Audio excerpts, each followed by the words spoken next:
President Castellanos, the live stream is now in progress. You may turn on your mic and start the meeting. Good evening and welcome to the March 13th, 2024 regular board meeting of the Capistrano Unified School District. The meeting is now in session and the time is 5:01 p.m. Ms. Hayes, please call the roll. Trustee Bullicus. Here. Trustee Davis. Here. Trustee Jones. Here. Trustee Pritchard. Present. Trustee Hanachek. Here.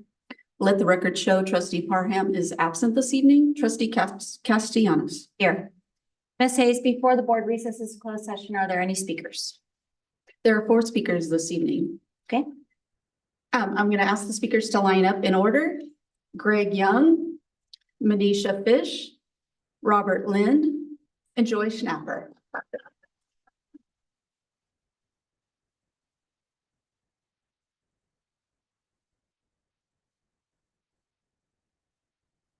Greg, please go ahead. Thank you. President Castellanos, Deputy Superintendent Hampton, trustees. I first want to say that I have great respect for Dr. Presby and the staff in fiscal services. Our communications have always been honest, open, and timely, and I appreciate their dedication and willingness to explain and share informational items that we've requested or that they have presented. CUA does, however, have some differences of opinion about what is possible in a reallocation of some of the budgetary items, and we have some differences of opinion on the 3-year projections of reserves. Really, all I ask tonight is that you ask some questions to your staff about a couple of things in particular. 1, reallocation of some of the budgetary items. In looking at the past 5 years, so as to include both pre and post-COVID, CUA has noticed that CUSD typically budgets books and supplies to be around $30 to $40 million each year, yet they typically spend about $20 million a year. So that's about $16.5 million left over each year.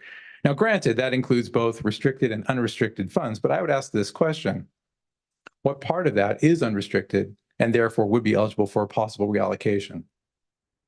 2, the ending fund balance in the 3-year projection.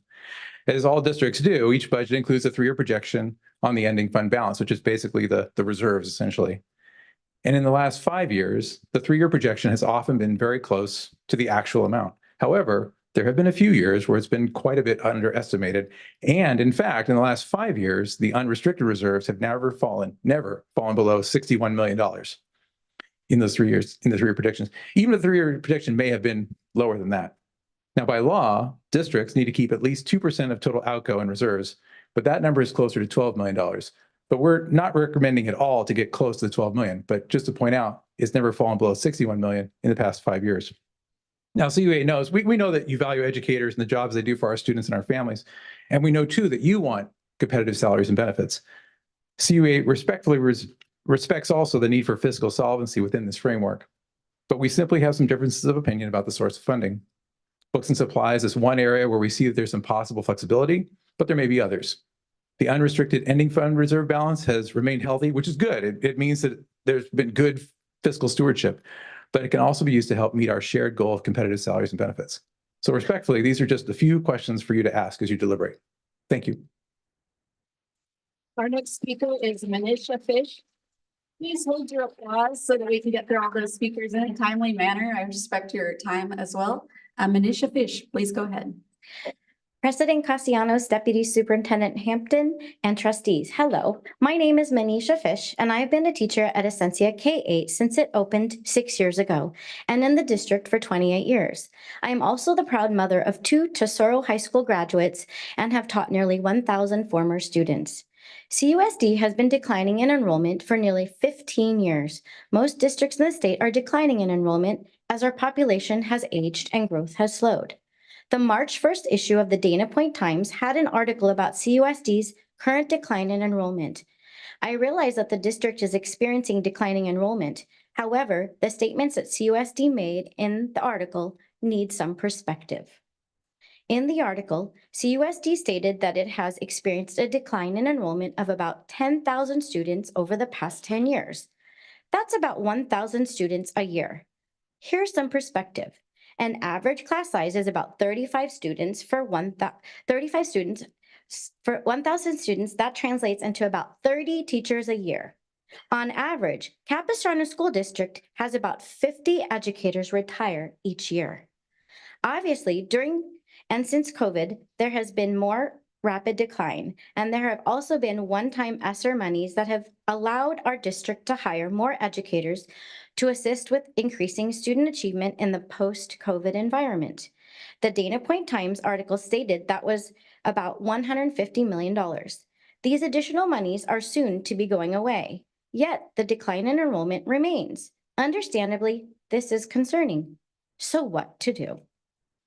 Well, as I mentioned, there's about 50 teachers a year who retire, but that could be accelerated by doing a couple of things. One, increase the permanent salary schedule to facilitate better STIRS retirement for our experienced teachers. Two, offer a SERP to help and encourage senior teachers to retire and make room for those younger teachers. While it is always difficult to lose valuable and experienced educators, we have to be realistic and understand that there are new educators hoping to be hired. And one way to ensure that the best come here and aren't hired away by another district first is to provide them a space for employment. There is a teacher shortage coming, and we need to hire them before they go to another district. I hope you all do what is best to keep this district that I love strong to serve our children for the years to come. Our next speaker is Robert Lund. Robert, go ahead.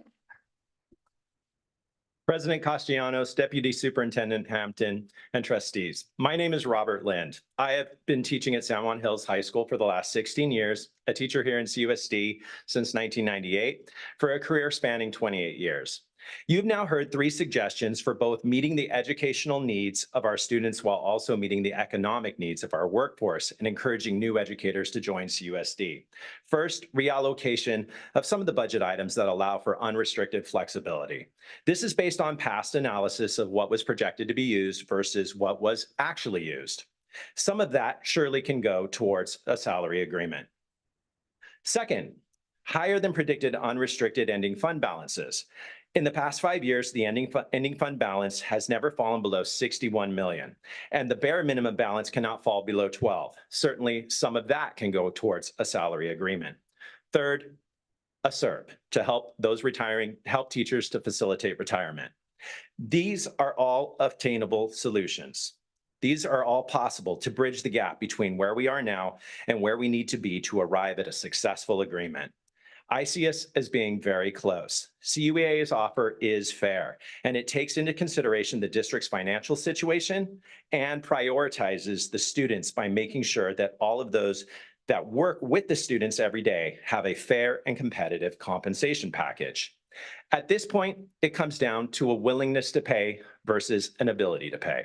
There is a path forward as we have outlined tonight. In closing, I would say this to our board.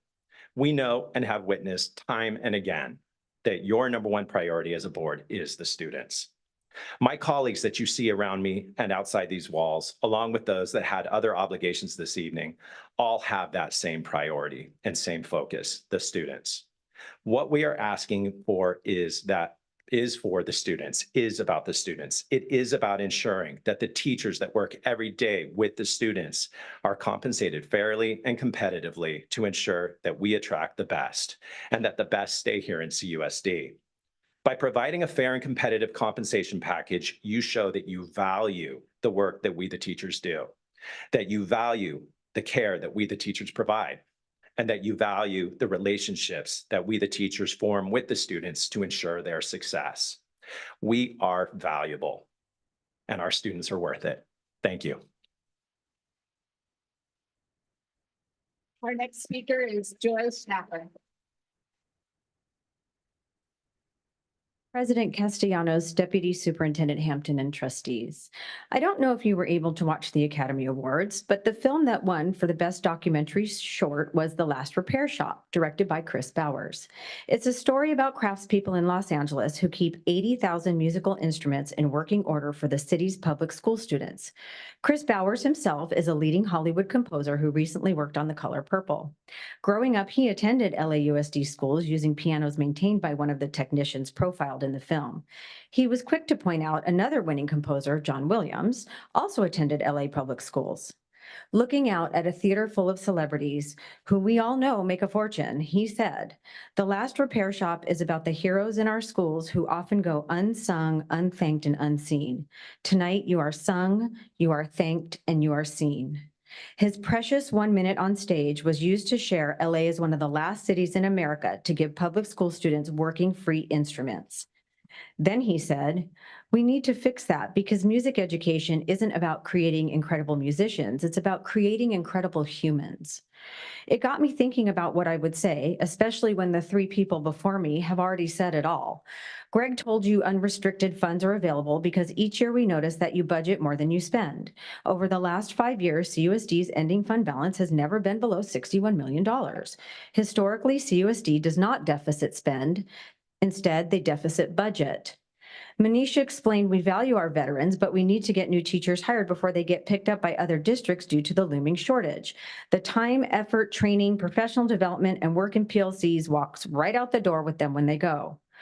Rob provided a concise summary, so I am simply here to tell you that while we are each celebrities in our own right, we do not expect money to be thrown at us as they do in Hollywood. However, as we are creating incredible humans through the excellent education and instruction we provide, we would like to be sung, thanked, and seen by this district. While today we have a slightly smaller turnout, unlike the award shows, we don't have seat fillers or others that can do the work that we do. At this very moment, CUSD's educators are out doing things to improve student outcomes, such as IEPs, AVID interviews, fifth grade science camps, school dances, open houses, school fundraisers, coaching athletics, hosting elective showcases, etc. The list is endless. While unable to be here in person, we know they are here in support, as today campuses were flooded with educators wearing red. Until cloning is a thing, we are all only able to be in one place at one time. And perhaps one of our own students will be the one to develop human cloning, who knows? But please reflect on the financial points that were shared. They are not make-believe and they are grounded in facts. Thank you.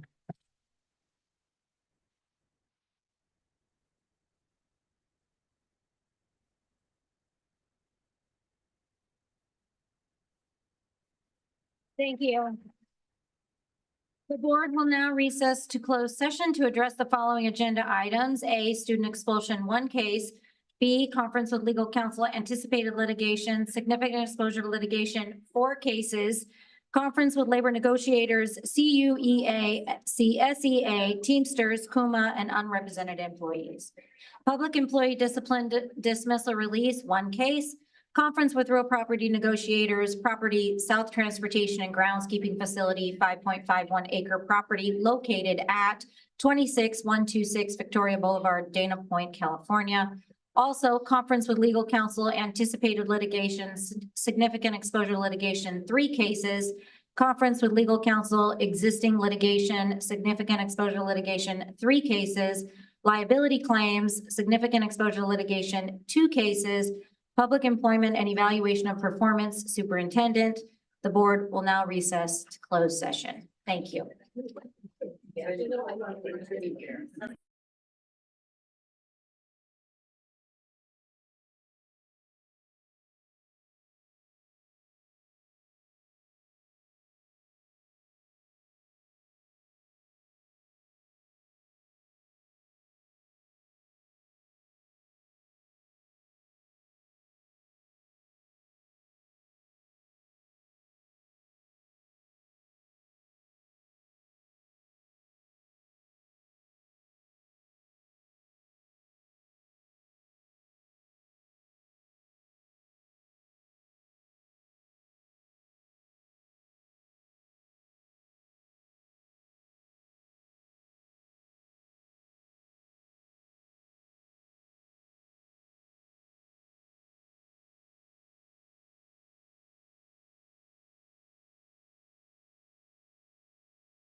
President Castellanos, live stream is now in progress. You may turn on your mic and open the meeting.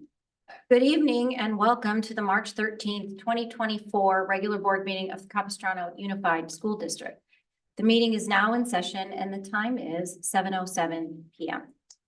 As a reminder, per board policy 9323, meeting conduct, requests to address the Board of Trustees will be accepted only until 30 minutes out after the start of open session. Please also note that we have Spanish interpreters attending this evening's meeting, and they are available in the back of the room. Also note that staff has pulled item agenda 12B, resolution number 2324-23, resolution of the Board of Trustees of the Capistrano Unified School District approving a fourth amendment to the option to lease real property with Toll Brothers Incorporated and approving a development agreement with Toll Brothers Incorporated and the city of Dana Point. Also, staff has revised the presentation in agenda item 12C, Charter School Dashboard Performance. Revised copies are available in the back of the room and also on the district website. Oral communications is an opportunity for the public to comment on issues that are not on tonight's agenda. Per board policy, the total time allotted for open communications is 20 minutes, with a maximum of 3 minutes per speaker.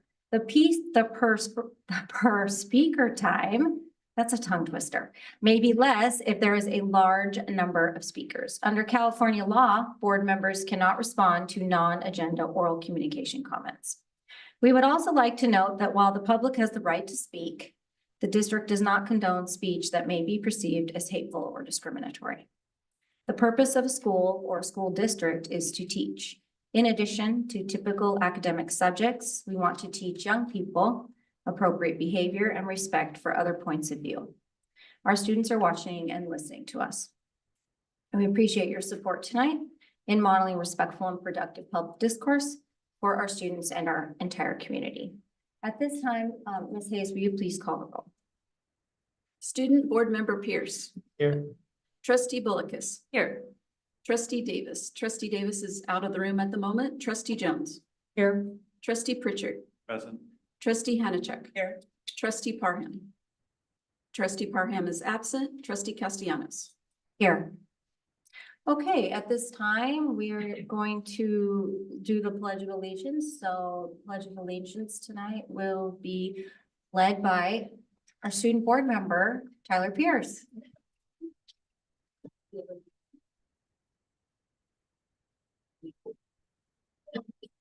To the flag of the United States of America and to the republic for which it stands, one nation, under God, indivisible, with liberty and justice.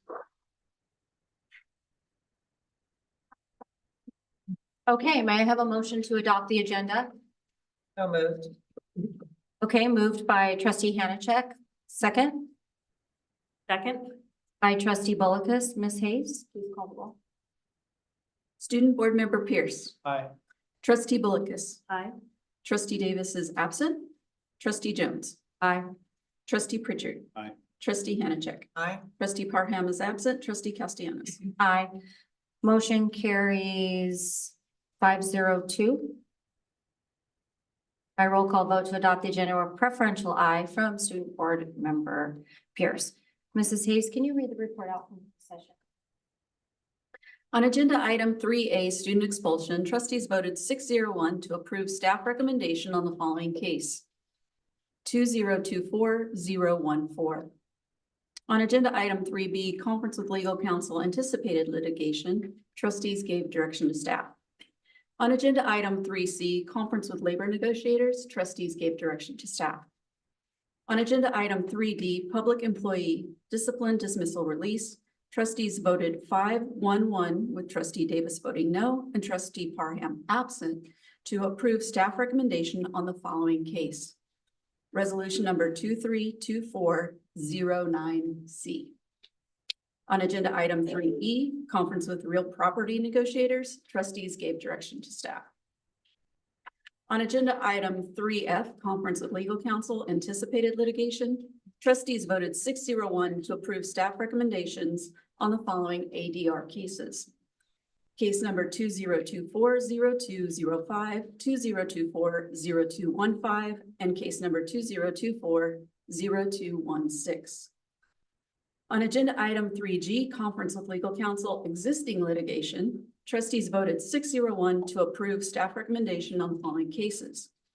2023-08, 0576, 2023-100-123, 2023-120173.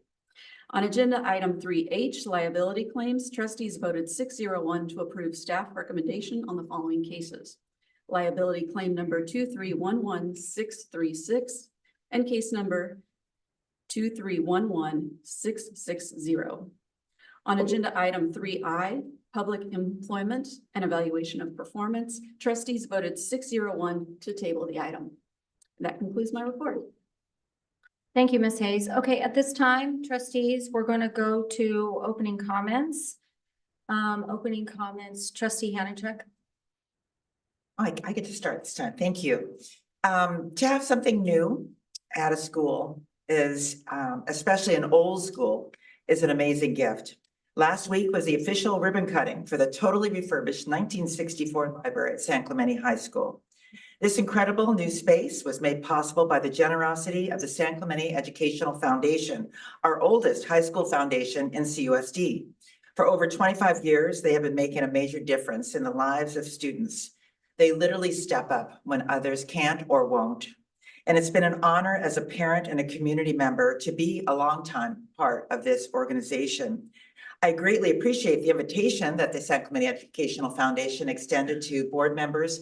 And Lisa and I thoroughly enjoyed celebrating this organization, seeing past principals, original founding members of the Educational Foundation, and thanking them for their $250,000 generosity. You'll have to go see the library. It's amazing. And the students are especially enjoying that space. So that's all I have to say. Thank you.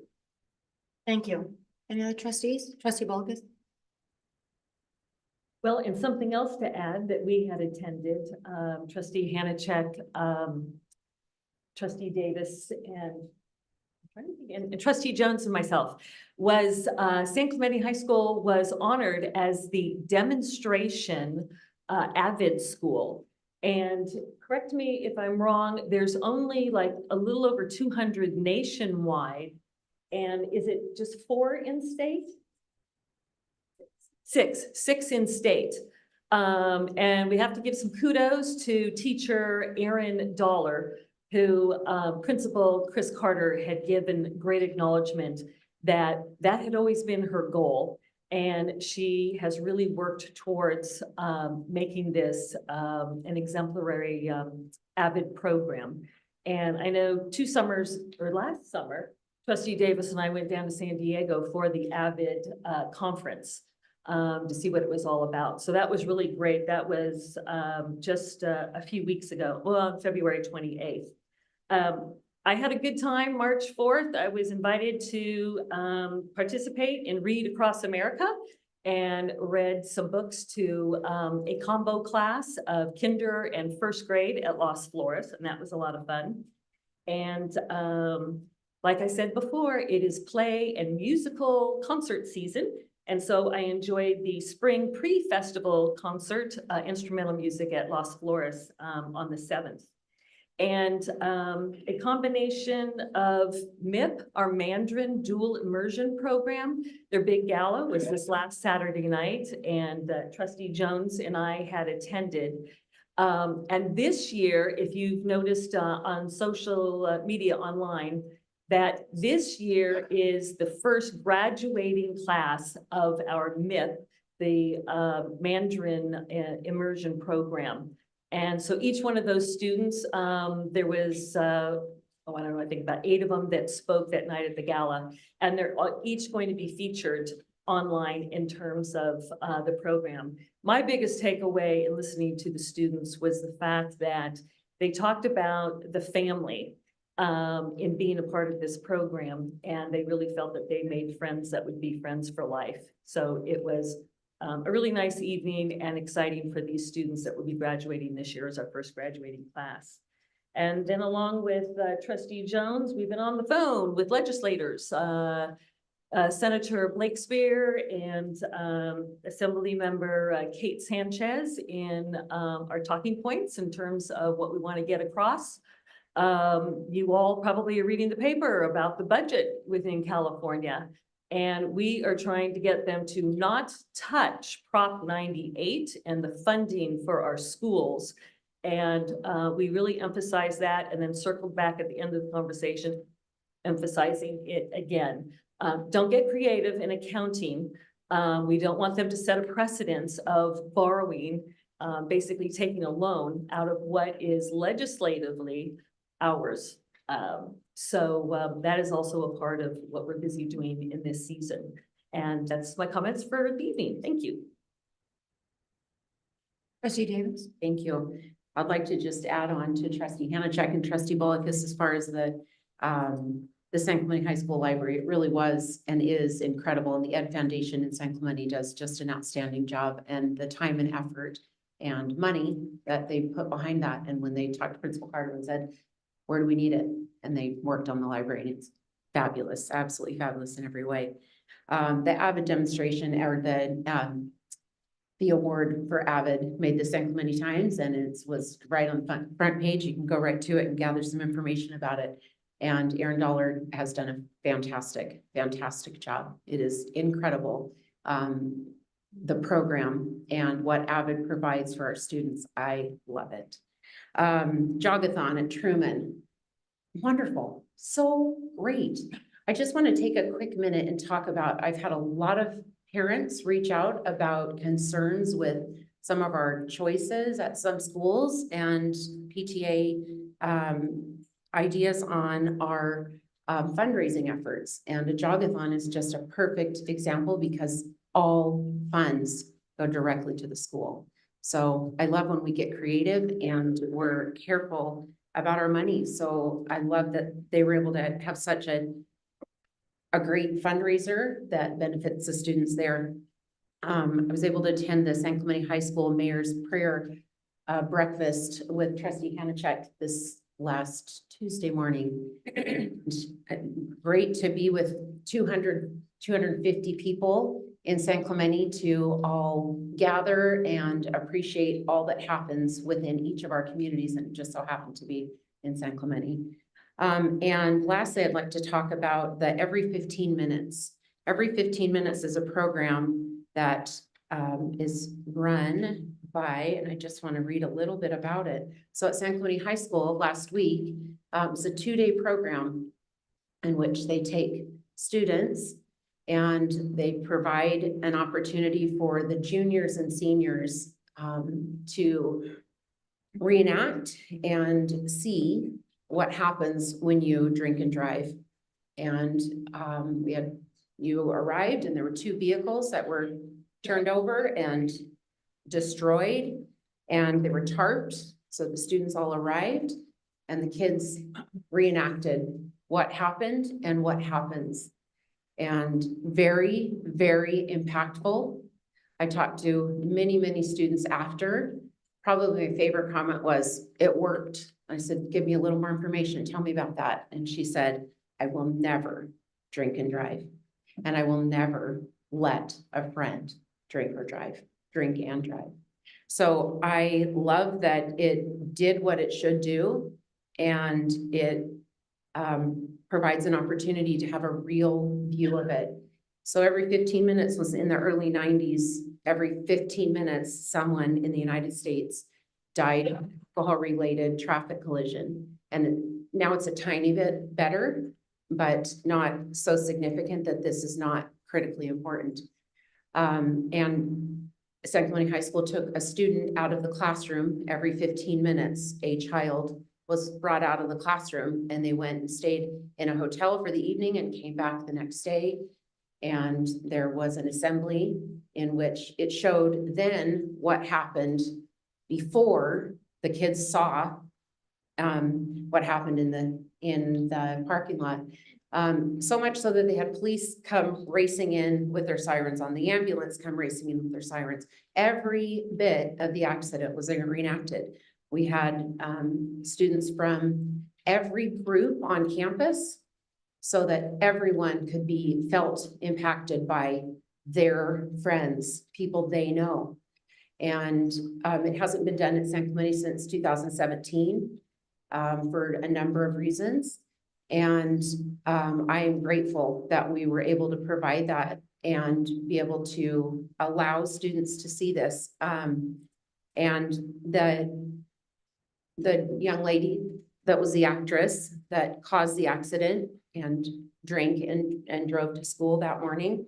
And her friend in the car just kept screaming, "You killed my best friend. You killed my best friend." And there are many of us that were in tears because you really can understand what consequences there are for something like that. And it's a good reminder for all of us to think about our actions and think about how we treat one another and what we want others to know about what you think. And I just want to read a little tiny bit about it. The program in California was in Chico, and it started with the Chico Police Department. And it just really, I guess it's probably enough about it, but it really just is a good reminder to help remind our young people, because they think they're invincible for sure, and everyone thinks they're fine. So grateful for that opportunity and what we were able to do there at San Clemente. Thank you. Trustee Jones. So a couple trustees have talked about AVID, and I think maybe some of you do not know what AVID is. So I'm going to tell you a little about that. AVID stands for Advancement via Individual Determination. We have that at all but one of our high schools. Some of our middle schools, I don't know how many, and at least one elementary school. I actually went to the AVID training for the elementary school when they initiated it. In our district, we have really emphasized that, and it is generally, I think, emphasized for first generation students whose parents did not go to college. But the dirty little secret is a lot of teachers send their kids through AVID, and I'm pretty sure that all of our teachers went to college. So why is it that the teachers know about this and a lot of parents don't? Well, at San Clemente High School, one of the ways they became an AVID demonstration school is they have AVID for all. They believe that AVID is good for everyone, just like these teachers know. In AVID, you learn note-taking. I believe you learn an analytical reading, not how to read, but how to read to really figure out what's going on. Study skills, organization, time management, all the kinds of things that students need to really be successful. And I think it's great that San Clemente High School is doing AVID for all. I was at a dentist recently. I was having a root canal, and the dentist told me that his son goes to San Clemente High School and is in AVID. And I'm pretty sure he went to college too. So anyway, I think it's really a great program for all kids, and it's a shame that more don't take advantage of it in more of our schools. And I hope that more of our schools will become AVID for all schools, because I think it is a marvelous program. But I want to talk very briefly about something we heard about last week, last board meeting, which was the English language reclassification. I did some research with the help of a staff member this week and learned, because I asked some questions about norming. And norming, if you don't know, is like comparing to other groups. You norm something to make sure that it's fair to all genders and fair to whatever. So I asked, what is it normed against? Because I wanted to know if our LPAC, our English language proficiency or something or other. Anyway, the test that is used to determine whether a child who is an English learner is fluent, what is it normed against? Because I wanted to know is if it's normed against native English speakers. And I found out it's not. I was pretty sure of this. They do norm it against genders to make sure it's doesn't have gender bias. They norm it against various ethnic groups and a lot of different things. And I think that's good.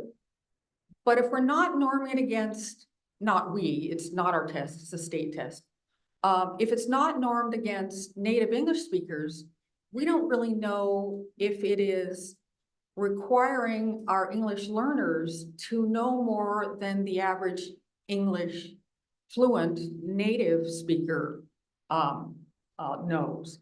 And I want to read really quickly a comment that I got from a staff member. Let's see. Because I think like me, probably most of you know people that are native English speakers that are not very good in English, particularly in writing. She said that when teachers look at the exam, teachers in our district, they're often really surprised at how difficult it is. And they say, even our English only students would not be able to pass that test.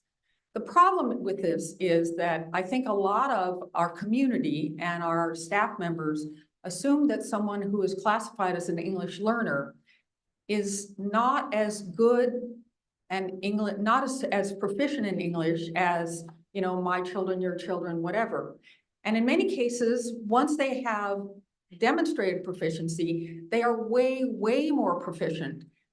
But someone who might be just a little bit below what they need to be, maybe they have to be here to be determined English fluent, but maybe they're here, which is perhaps better than our average English only student.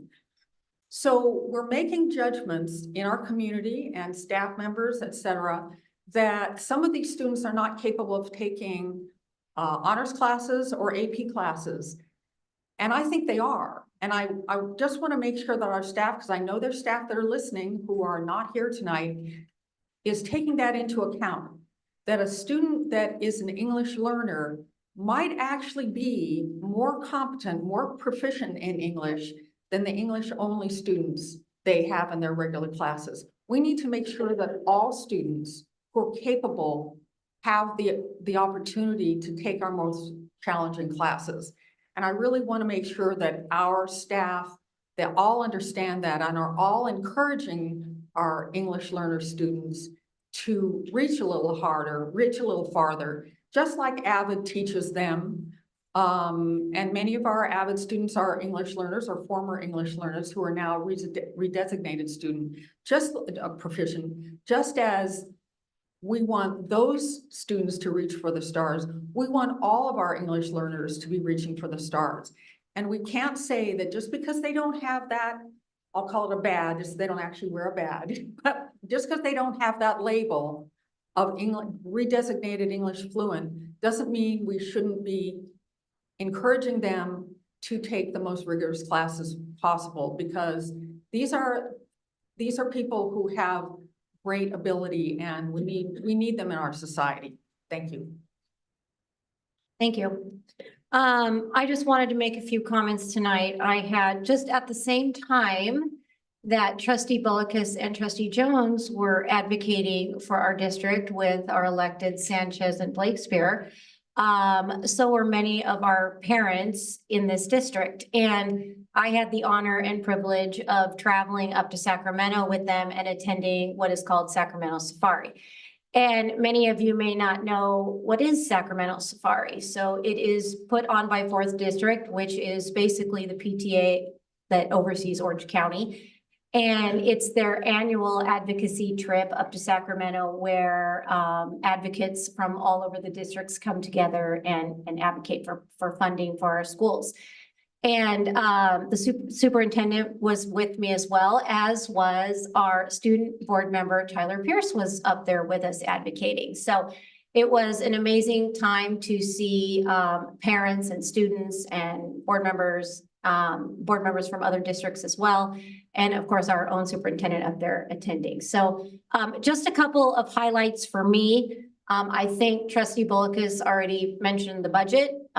Doesn't look good. It's going to be a significant shortfall for us, but I think the priority or the messaging that was given up there was that please prioritize public education and don't, stay away from it, and please protect our most valued investment, which is our kids.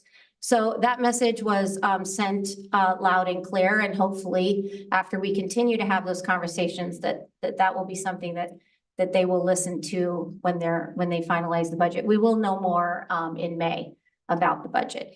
And then second, I wanted to also mention a senator that represents a large area or many of the cities in Orange County is Senator Josh Newman. And he spoke and was one of the keynote speakers, and is really about, his whole message was just educating the whole child and the entire family, and making sure that we have programs in place so that we can do that at this level. And I just wanted to really take a moment to talk about his message, because he has made an extra effort to really communicate with his constituents. And our own advocacy team meets with him on a fairly regular basis and tries to communicate what the needs are of our CUSD students and how it really affects us as a district. We are different than a lot of districts as far as funding goes. We don't get as much funding. And so getting that message to the elected so that they are aware of what it's like in CUSD is valuable, and he is listening. So before I go any further, I should stop and give a special shout out to your advocacy team here in Capo, because honestly, they work every day and they're very committed parents to speaking about and working for all of your kids and making sure that they have the funding appropriate to give them the education that they so deserve. So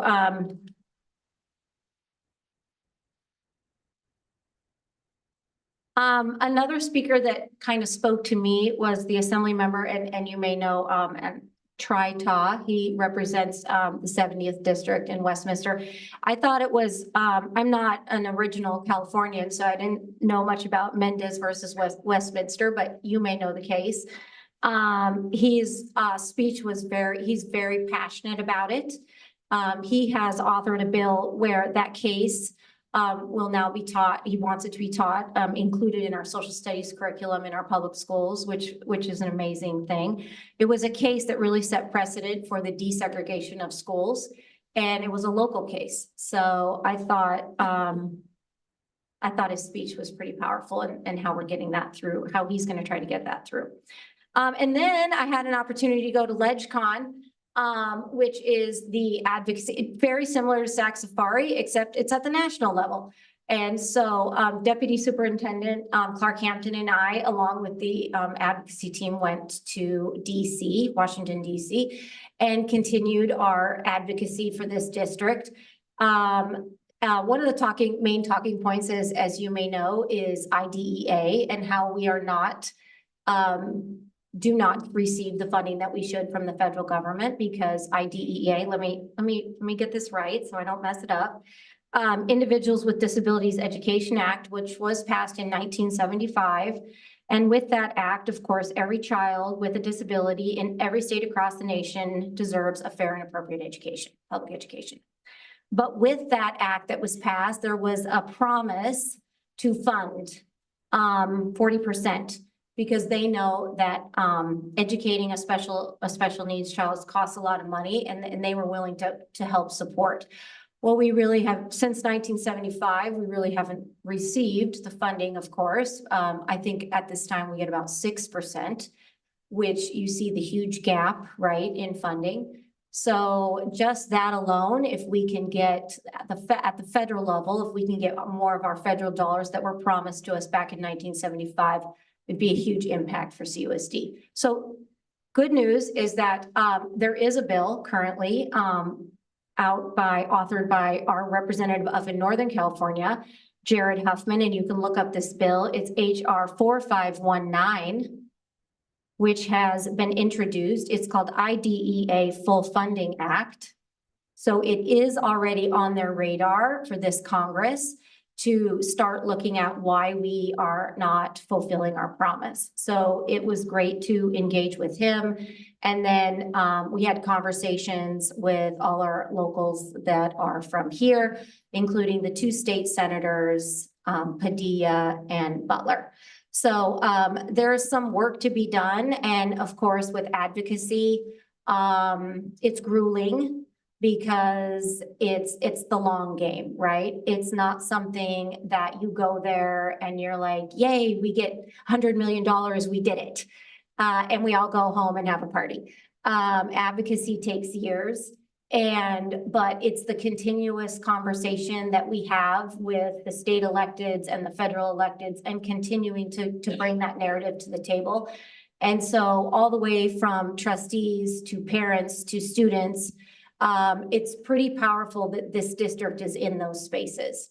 So kudos to everybody who's trying to make a difference in public education. And at this point, I know student board member Pierce has some things to say about his experience up in Sac Safari, so take it away. Thank you. Yeah, just deep thanks to the PTSA for allowing me to have the chance to take part in the Sacramento Safari this year. This chance truly was one of a kind, and it served as a great way to dive into the world of democracy beyond this room. And one of the most impactful things that I took away from that was that politics belong where it is most important and effective. And through this opportunity, I was empowered to convey the ideas and concerns of our student body directly to key decision makers, engaging directly with multiple senators, assembly members, and staff to allow me to make a substantial impact by voicing the collective concerns of our students. For example, we talked about the budget and how bad it is. Putting pressure on those who have overall control of this budget is the first and foremost important step in the right direction.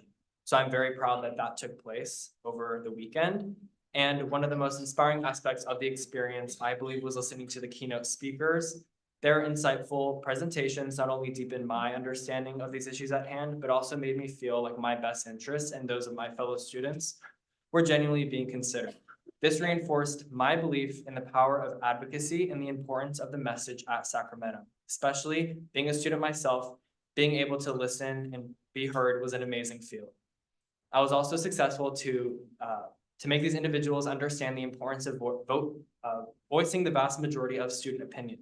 For example, spreading awareness to these individuals from a student myself on the true importance of having inclusive and diverse literature for students at fingertips. In this digital age, children, roughly 95% of them, have access to almost anything online. The inclusion of perspectives through the art of literature and storytelling is essential and should not be taken lightly, nor taken away from children. It's a right that should be preserved and expanded, not restricted. Another topic I was genuinely passionate about addressing with them was the importance of prioritizing students' mental health. Again, this is from my student perspective, and I hate that I have to say it, and I'm not a fan that this has to be addressed, but contrary to beliefs that I've heard in this very room, the term mental health I'm referring to does not inherently include members of the LGBTQ community. Freely loving others and having the choice to love is not a mental illness. The mental health I was referring to was the one that assures better student to counselor ratio to ensure safe spaces away from home for students across all spectrums to feel safe. To add, I was able to shed light on the true motivation and ideas behind the nationwide issues of forced outing policies. Luckily, everyone who I spoke to was already aware of this issue, and I was able to share my experience on what it was like to deal with such dangerous political and personal issues here in this very room, let alone being the student and listening to the masses of students, teachers, and parents oppose such mean-spirited and dangerous policies. I mean, at the end of the day, it seems like these policies come and go, and it seems like there's a new one almost every day. So, and it seems yesterday, the Don't Say Gay bill in Florida was gutted and clarified. So now the LGBTQ+ community and straight students are finally on equal playing fields in terms of discussion in classrooms in Florida public schools. This is a prime example of these issues and what it is like to make an impact, like at the Capitol. It is something that needs to be noted and done if real change wants to take place. This just comes to show how the importance anyone can make by voicing their concerns on the appropriate level about real issues, and just how amazing the outcome can possibly be. Bringing these critical issues to a more appropriate forum, specifically the state capitol, reinforced my confidence in our ability to ensure that the concerns and needs of the CUSD student body are considered at the highest level of governance in the state. Once again, immense gratitude to the PTSA for making it possible for me to be deeply involved in strengthening our stance in democracy. That concludes my statement.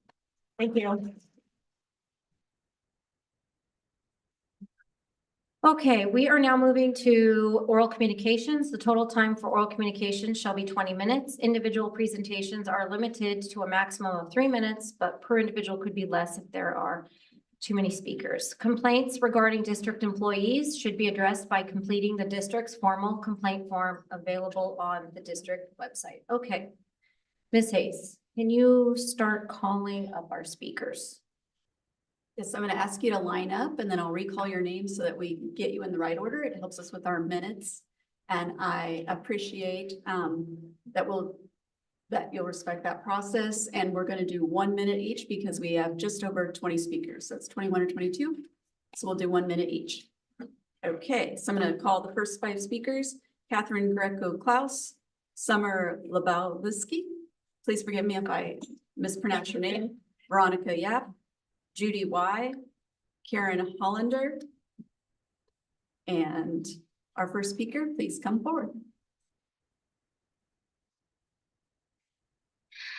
I have a place where dreams are born and time is never planned. It's not on any chart, you must find it with your heart. Never, never land. Join AVMS and their advanced drama class on May 15th and 16th at 7 p.m. for a magical production of Peter Pan. Thank you.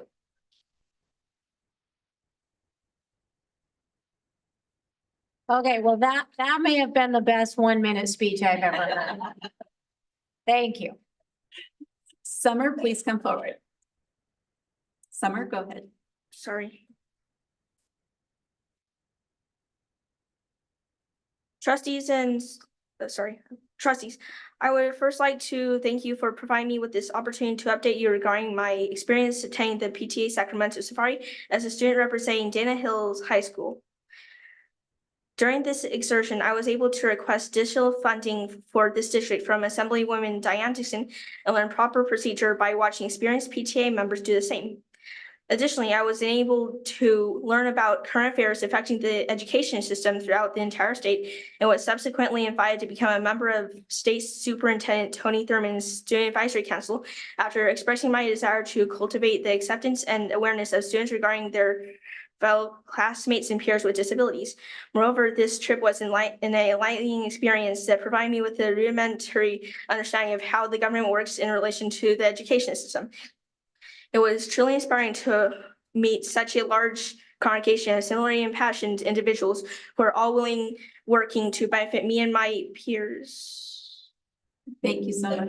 We'll go on to our next speaker. Veronica Yap. Good evening, Deputy Superintendent Hampton, President Castellanos, and board members. I'm here tonight to share with you a positive experience that has happened at my daughter's middle school, DJAMS. DJAMS is not piloting the Sown to Grow program, but our English teacher does daily check-ins with her students to see how they are feeling. At one point, my daughter had answered that she was feeling a little down, and it happened a few times that week. Her teacher emailed me. She was not sure if something was going on with her, but she wanted to inform me so I could be aware. We are making great strides in Capo to address mental health for our youth. We do have a long way to go, but with all the talk about parental notification surrounding our children's mental health, please know that it is happening. These teachers and administrators have a much harder job in today's world where it does go beyond reading, writing, and arithmetic. I am thankful that my daughter's teacher reached out. Was my daughter dealing with something? Yes, she was, and we were aware of it. It gave my family great peace of mind that there are teachers that are looking out for our children as a whole child. Thank you. Our next speaker is Judy Y. Judy, please come forward. And while Judy's coming up, Karen Hollander, following Karen, Jeannie, Aaron, and Sarah. Judy, go ahead. Hi, I'm here to address you about Students for Justice in Palestine Club at Tesoro High School. Students for Justice in Palestine is an organization that is known for its bullying, harassment, intimidation, and eventually inciting violence. That is what they are. Think about the rest of what I say. Would you allow the Ku Klux Klan to have a club in your school? I don't think so. The principal of Tesoro replied to our concerns by saying there is no affiliation of this club to the college student group of the same name. If it were the KKK, I don't think you would buy that argument. Furthermore, he said, club members do not believe they have called for genocide or the destruction of the state of Israel. Thank you. Our next speaker is Karen Hollander. Karen, please come I have to forward. say, from the river to the Speaker, sea, I'm so Palestine sorry, your shall time be is up. free is a call for genocide. Karen Hollander, please come forward. Karen, I'm going to start your time, so please come forward. Good evening. I'm gonna continue on with what she was saying. The principal stated that the students would have a social nature in their meetings, yet they call for political engagement.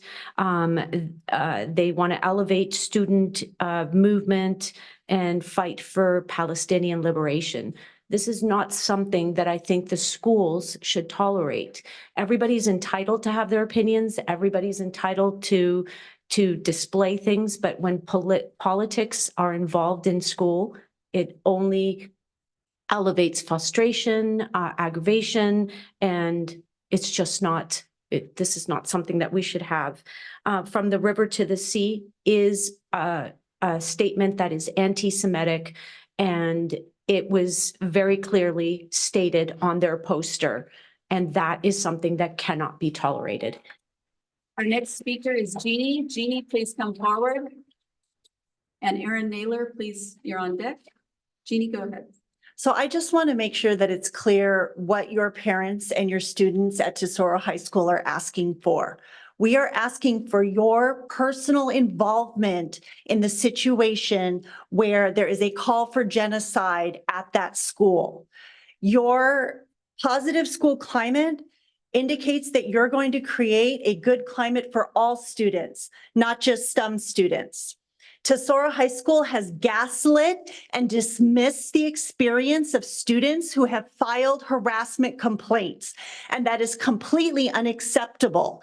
All they have done is gone and asked the bullies, well, what did you mean by that? And the bullies have said, oh, we didn't know it was offensive.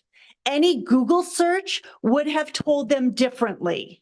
I am very disappointed that as part of this harassment investigation, the Jewish community was not asked, the Israeli community was not asked, and therefore there is discrimination at Tesoro High School. Our next speaker is Aaron Naylor. Go ahead, Aaron. Good evening. I'm the parent of two San Clemente High School students. There are over 500,000 high school seniors in California. The University of California will admit less than 10% of them. So far, my daughter has been admitted to UC Davis, UC Irvine, Cal Poly, and San Diego State. And we're still waiting to hear for a few more. I would like to thank Capo USD and her teachers for providing a rigorous and excellent education.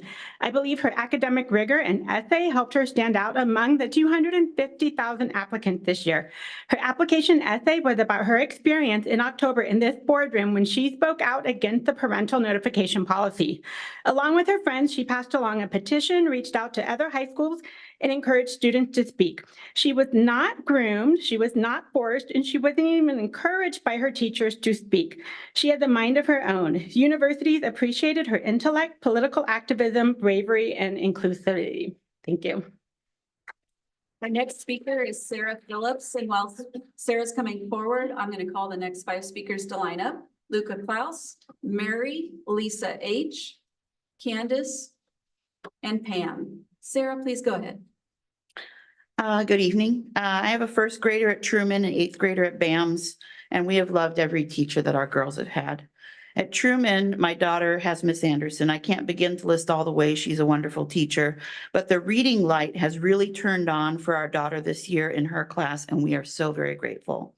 At BAMS, we got to hire a full-time art teacher this year, and my daughter loves Miss Page and that class. Her art skills are improving. Just today, Miss Page called my husband to tell him how awesome our daughter is, and a call like that is so very appreciated. I attended Capo schools K through 12, and so did my mom. So did Truman and BAM's admin, staff, and teachers. Keep up the good work.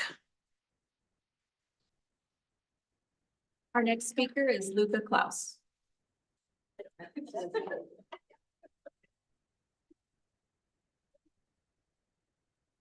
Good evening. Tonight, I would like to highlight the overall positivity of CUSD Cares at my school site, which is Aliso Viejo Middle School.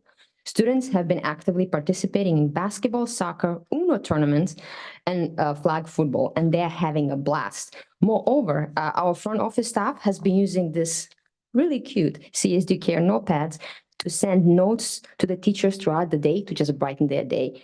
I would like to say thank you to everybody involved in spreading the joy and kindness every day through CSD Cares. CSD Cares, student staff, joy every day. Kindness leads the way. Thank you. Our next speaker is Mary. Mary, please come forward. Thank you. I'm a retired teacher of 28 years, and I'm concerned because I see the falling enrollment, and it's not because we all live by the beach. Critical pedagogy has replaced an emphasis on academic excellence. Students are indoctrinated with Marxist ideology rather than academic excellence or American citizenship. We tend to now indoctrinate students rather than educate students. Common Core has dumbed down our things. We have CRT math with no correct answers because it's too racist. We have sexualization of children. With 22 out of the 40 porn books that are available at our district, and you can go on this book called 100 Things You'd Never Ask Your Parents. That's one of the titles. So if you go to takebackamerica.com, you can actually read things from those books, and you'll be very surprised that these things are in these schools. This is grooming for pedophilia, and they have found that the fast track for Marxism is to use sexualization, and that's exactly what's going on. Thank you. Our next speaker is Lisa. As a reminder, just stay a little bit distance from the microphone to prevent feedback. Lisa, please go ahead. Hi, I'm going to be sharing with you some Rasmussen data. You can see on these charts, the pink shows the overwhelming support for these three aspects of the Initiative to Protect Kids of California Act of 2024. The first one requires schools to notify the parents if their child requests to be treated as a different gender and requires parental consent before a school socially transitions a child. The middle one keeps girls in girls sports, no boys in girls sports or in their safe places. And the last one prevents the sterilization and mutilization of children by prohibiting puberty blockers, cross-sex hormones, genital surgeries, and mastectomies for minors. I'm going to give you all a copy of this wonderful brochure, which also tells you no child is ever born in the wrong body, and also a petition, and you too can help us make this a law in California. Thank you. Our next speaker is Candace.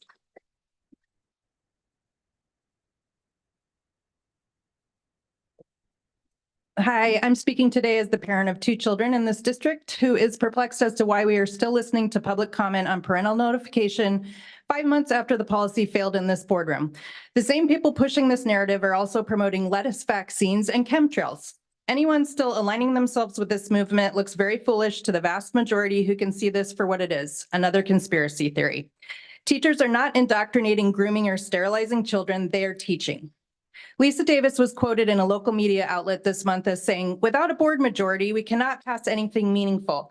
What we do until that time is stand in their way. Judy and I are a roadblock to keep the woke agenda at bay." Her priority seems to be not on our students, but on pushing her personal politics through a public school district, like her friends in Chino Valley, Orange, and Yorba Linda. Thank you to those trustees who continue to support our schools and are not wasting our time and money on outrage politics.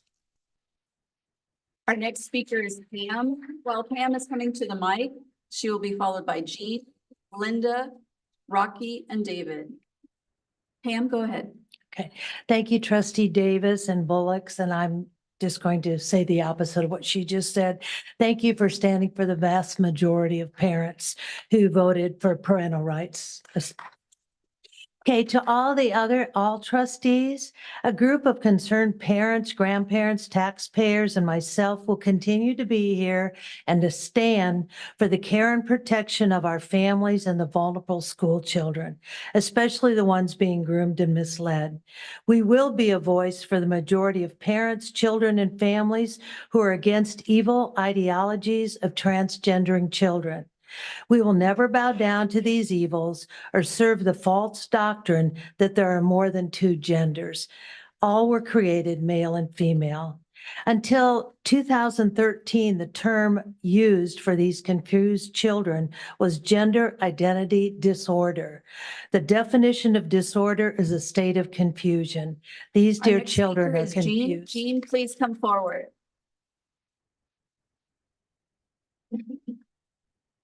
All right, I think earlier we heard that we need to protect our most valuable resource or an investment, which is our kids. Well, the sexual curriculum push from the state of California Board of Education is damaging our children. Teaching sexual development is the responsibility best handled by the home, yet it's been in schools for years, as you well know. This curriculum has moved from anatomical to promoting promiscuous sexual behavior to now suggesting that you have influence over your created sex. The sexual indoctrination is reaching into our youngest grades, suggesting that though our children are born in with specific body parts, their biological sex, they can identify as non-binary. This ideology is setting the stage for gender confusion later in life. This is evil, and the hallmark of evil is deception. We parents are asking that this evil be removed. Linda, please come forward. Following Linda will be Rocky. Excuse me, I need Linda to go next, please.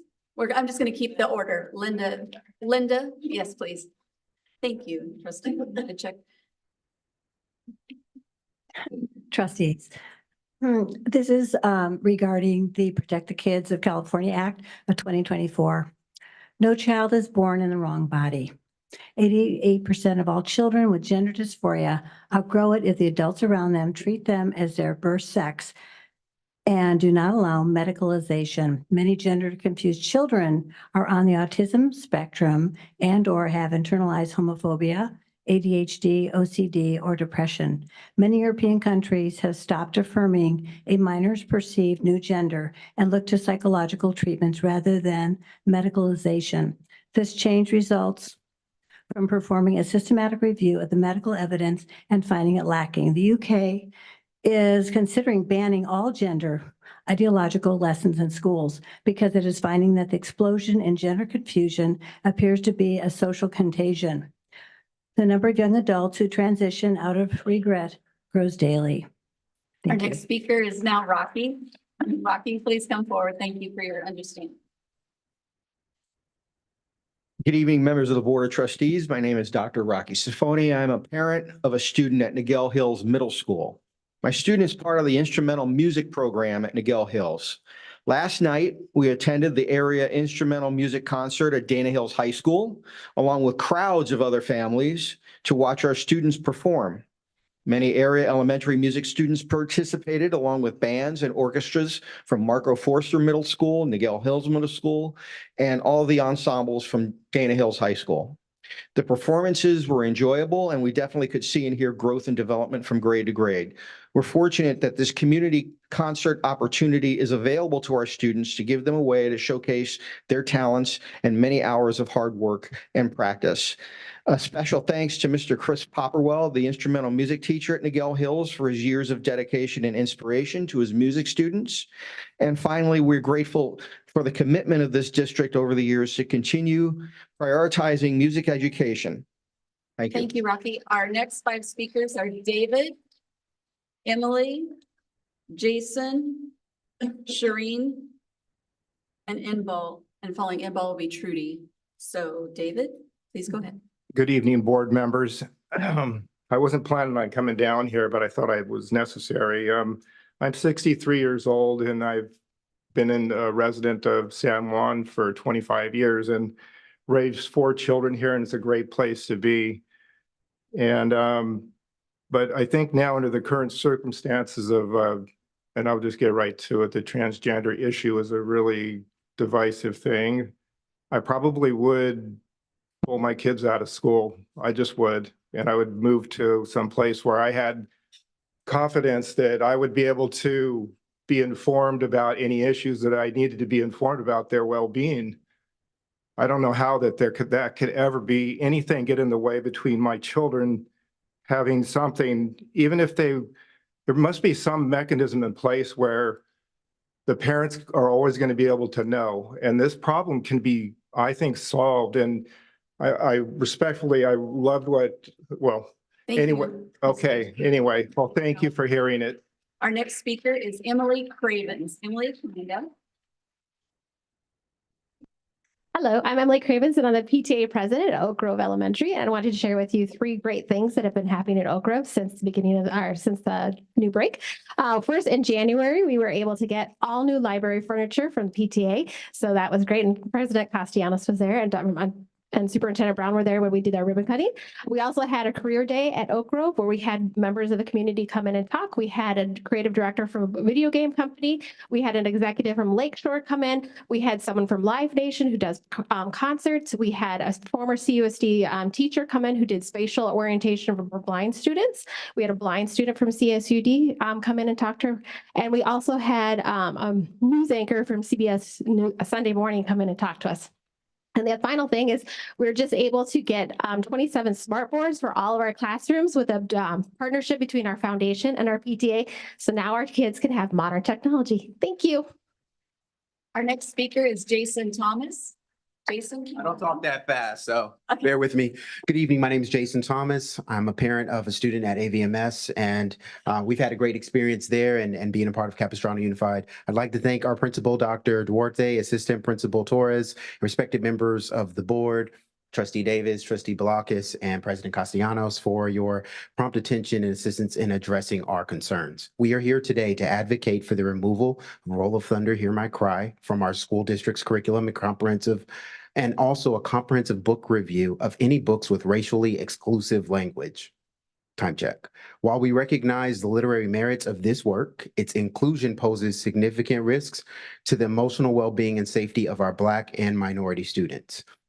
The book uses harsh racial slurs, epithets, and creates a hostile learning environment for our students. Exposing them to such language, even within the context of historical fiction, can evoke painful memories and exacerbated feelings of marginalization. I'll just remind you, they're already a very minority group within our community. Thank you, Mr. Thomas. Our next speaker is Shireen Smith. Good evening. I'm Shireen Smith, former teacher, principal of Aliso Viejo Middle School, principal of Capo Valley High School, superintendent Laguna Beach. I wanted to comment as former principal of Capo Valley, Trustee Davis, you are so on the money about the every 15 minutes program. We did that when I was principal at Capo Valley. It's so meaningful. Boy, it's a real gut punch when you see the accidents and the kids who are costumed as actual victims. It's really a powerful message for our kids. I am here to commend some of our middle schools for their recognition as California Distinguished Schools, and those schools are Bernice Air Middle School, Carl Henke, Essentia, Las Flores, Marco Forster, and Niguel Hills. Earning the California Distinguished School recognition is a reflection of the hard work by the teachers and the staff, the support of the parents, and the really excellent education our students are receiving. So kudos to all these schools and kudos to the school district providing the resources and the support they need to serve our students to the highest level. Thank you. Our next speaker is Inbal.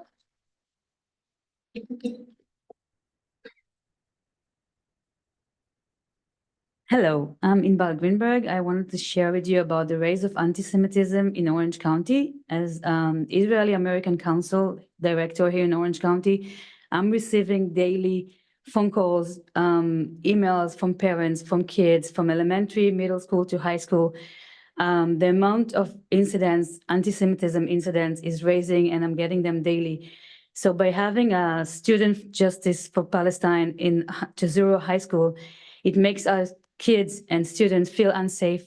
And I need you guys to address this matter, and please have the Jewish students feel same and inclusive and feel not guilty to go to school and have those false information in front of their face. So yeah, we need your help with that. So thank you. Thank you. Our final speaker this evening is Trudy.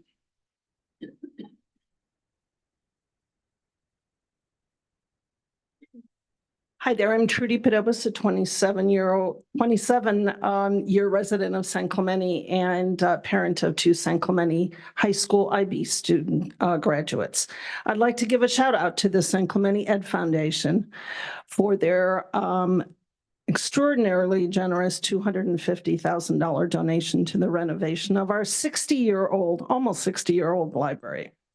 They held the reimagination of our library and ribbon cutting last Thursday, and it brought us into 21st century learning.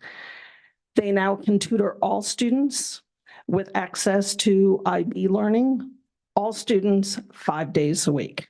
Now in its 25th year, the foundation continues to have the commitment of so many people. Thanks, Amy, for your being a longtime champion of the foundation, always putting students first. You also supported the PTSA with their teacher wish list. Our bond failed, but thank you to the district for your help. Thank you.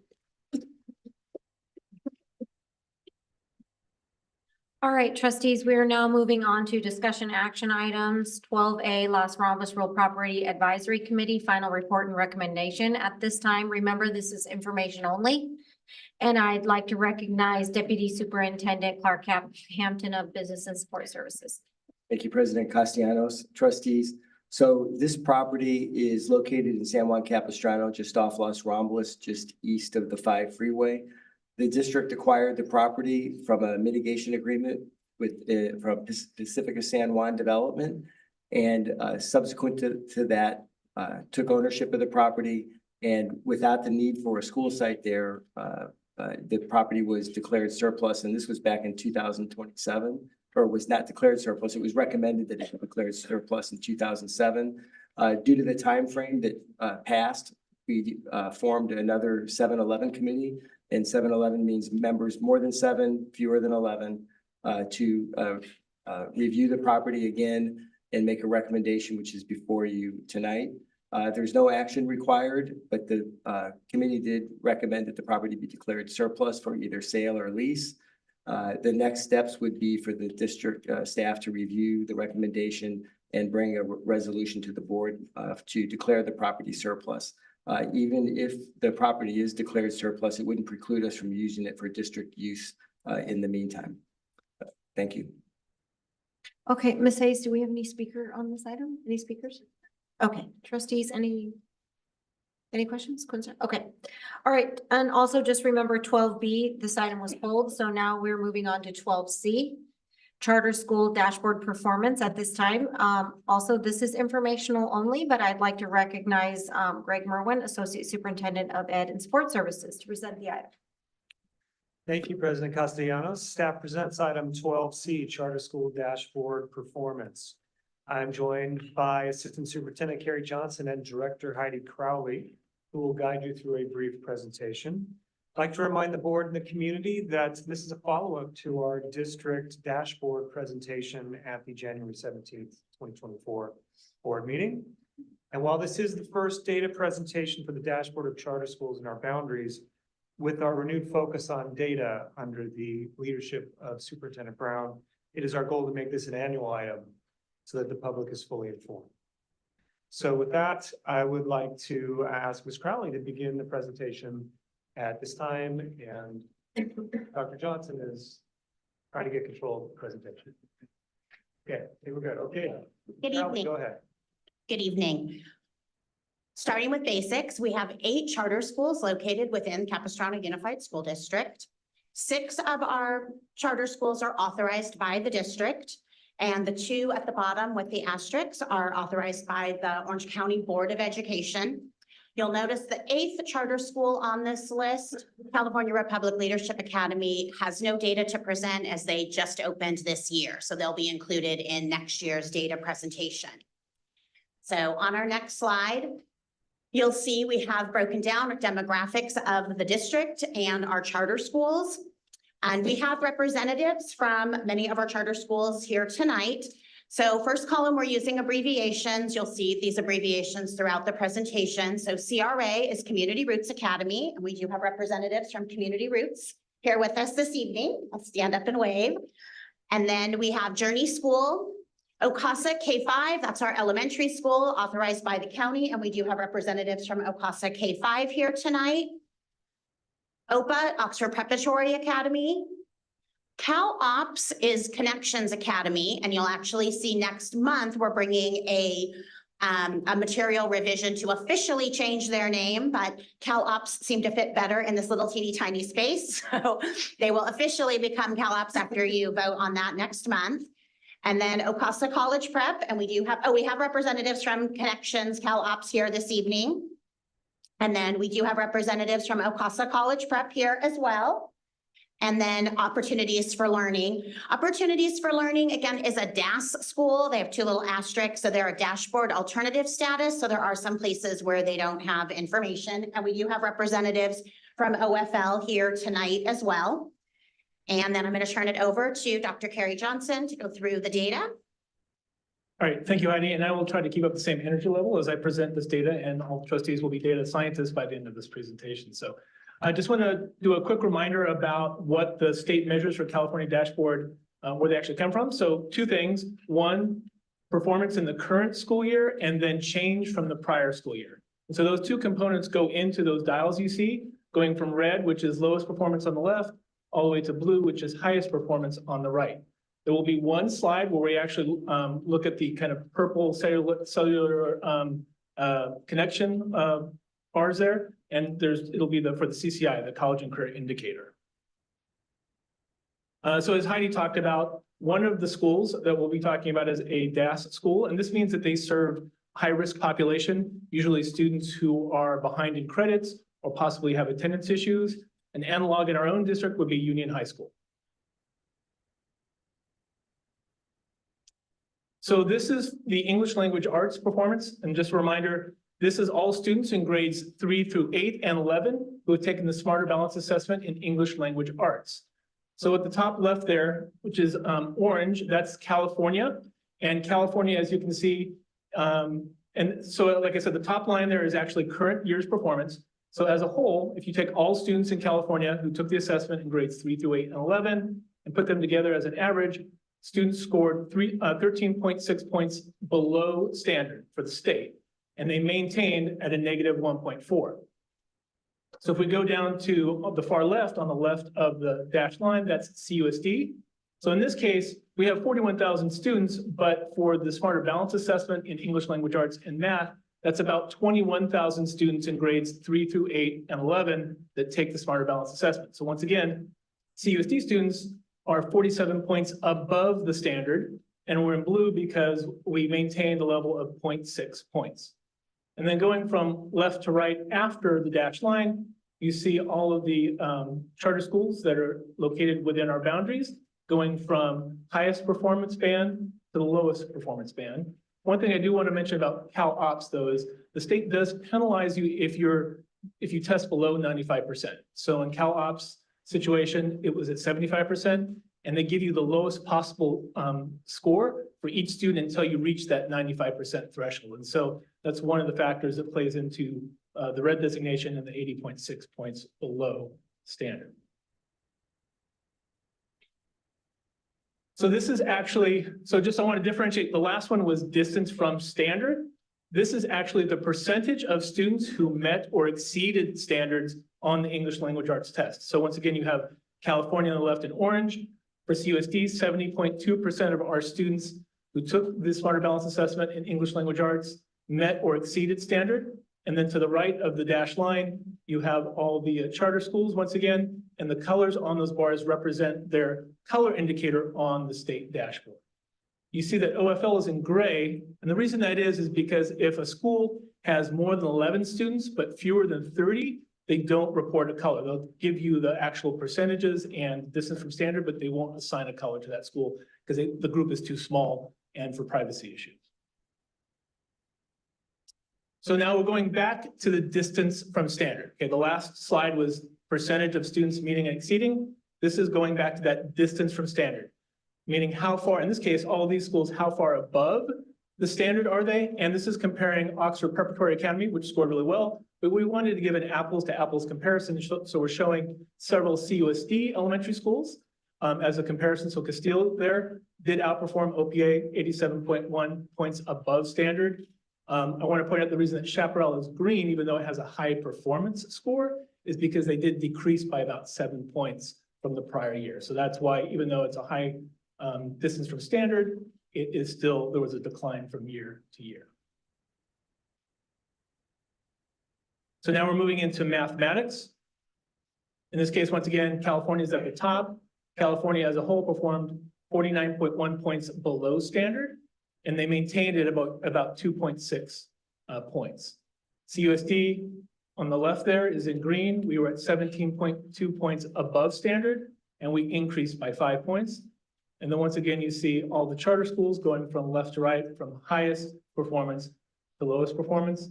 Once again, the same thing that applied in English language arts for Cal Ops is the 75, they only tested 75%. And so you're penalized as a school or an LEA for those students. And then OFL, once again, only had more than 11, but fewer than 30. So they show the distance from standard, but they don't give you a color indicator.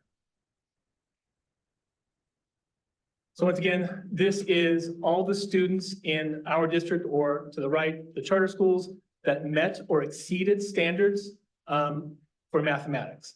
So CUSD, 59.6% of all students met or exceeded the standards. And then you can see the rest of the schools there. Once again, OFL is in gray because of the number of students. So now we're going back to the distance from standard. Once again, comparing apples to apples. Oxford Preparatory Academy was the highest performing school of the charter schools that we're looking at 61.8. Once again, comparing apples to apples, Castile at 70.6 and Wagon Wheel at 72.5. So now this is, last one was about distance from standard, taking the SBA in English language arts and math. This is the English Learner Progress Indicator, which I think after the kind of graduate level class that Dr. Matt gave us last board session, you guys are all experts in this, so I won't go into too much depth on this. But once again, for the state of California, 48.7% of all English learners are making progress and maintained, even though it was a negative 1.6, the state considers that maintaining. For CUSD, 59.6% of our English learners were making progress, and we increased by 5%. Next, you only have reports for Cal Ops and OPA as far as the indicator color. And that's because for OCASA K5, Journey, CRA, and OCASA College Prep, the students were between 11 and 30, so they don't give a color indicator. They just give you the percentage of students who are making progress. And then actually for OFL, they had fewer than 11 students, and so they don't even give us a progress number from the state. So this is the cell phone reception status bar I was talking about. So this is the last year that we'll be using this. And the reason the state is reporting it this way is we didn't have college and career indicator information from the 2022 school year. Also, I wanted to point out that even though OCASA College Prep has seniors, they don't have any graduates yet. And so this data is pulled from graduates from the district or school. In this case, to the left of the black line, CUSD is at the high level with 66.1% of students prepared, Cal Ops at 18.8, and OFL at 15.5. So unlike academic indicators, we want to look for percentages going down for chronic absenteeism. And just as a reminder, chronic absenteeism is talking about any students who are absent more than 10% of their school year, that they're actually 10% of the days that they're enrolled. So if a student starts after the first day of school, it's actually 10% of those days remaining in the school year. In this case, CUSD is in orange at 18.2% chronically absent, but we did have a decline of 3.3. Once again, I remind trustees that this is not only a state concern and issue, but actually nationwide, there are issues with students attending school as regularly as they did pre-pandemic. And then once again, OFL at the end there is there were fewer than 11 students, and that's why there's no data reported and no indication color. So for graduation rate, For California, you see that it's 86.4% graduated, a decline of 1%. Keeping with the past of CUSD's experience, we had a 96.3% graduation rate, really high, maintained at 0.4. And then for Cal Ops and OFL, you see the graduation rates at 78.4 and 50% respectively. And once again, Ocasa College Prep, even though they will go up to seniors, they don't have any graduates yet. That will be next year that this data will be reported. Once again, another indicator where we want to see the percentages going down, right? So this is anytime a student is suspended, it doesn't matter how many days they're suspended, just that they have been suspended at least once in the school year, they get included in this data. So for CUSD, for the state of California, they're in orange at 3.5%. For CUSD, we're at 2.5 and maintained about 0.2. Then as you go from left to right, once again, starting from the highest performing to the lowest performing. I did want to point out though, that Cal Ops is all online and OFL is an independent study model. So it's a little different from would be in a brick and mortar school setting. So one of the things I wanted to talk about is even charter schools fall into the category of if they fall below certain thresholds requiring assistance from the state. So in this case, there are two different levels: additional targeted support and improvement, or ATSI, and comprehensive support and improvement, or CSI. So we have 3 charter schools that fall into those categories. Journey falls into ATSI for English learners, for Asian students, and also chronic absenteeism and suspension rate. And then for Cal Ops, CSI for low performing. Anytime a school is classified as Title I, the state looks at those lowest performing Title I schools, and that would get them into the low performing level. And then opportunities for learning is CSI for graduation. So why are we sharing this information and why is this information important? Well, one, we want to share, it's important for us to, as we have oversight duties with our charter schools, so it's important that we know how they are performing. But they also, renewal criteria changed with AB 1505 prior to the pandemic. And we really are looking at dashboard data. It determines renewal band. If you're a high band, if you're a high performing school, a middle performing, or a low performing school. And so CDE, California Department of Education, just released the charter performance categories yesterday. And so we have 3 of our charter schools are in the high performing band. And again, in this a high performing school, if they were to be up for renewal currently, we could be looking at a 5, 6, or 7-year renewal term. We're looking at Journey, Community Roots Academy, and Oxford Preparatory Academy all fall in that high performing category. And then middle performing schools, they can be renewed for a 5-year term, and that's Ocasa College Prep and Ocasa Elementary School. And then Connections, Cal Ops falls into our low performing schools. So the new criteria for the trustees who were here during our last round of renewals, we used to compare all of our schools to the district schools, district comparable schools. Now we look at that's compared to the state dashboard data. And that's why we have the state of California information on all of the charts. So we do have a specific charter renewal board policy 0420.42 that outlines all of that information on what the performance categories and what that criteria is.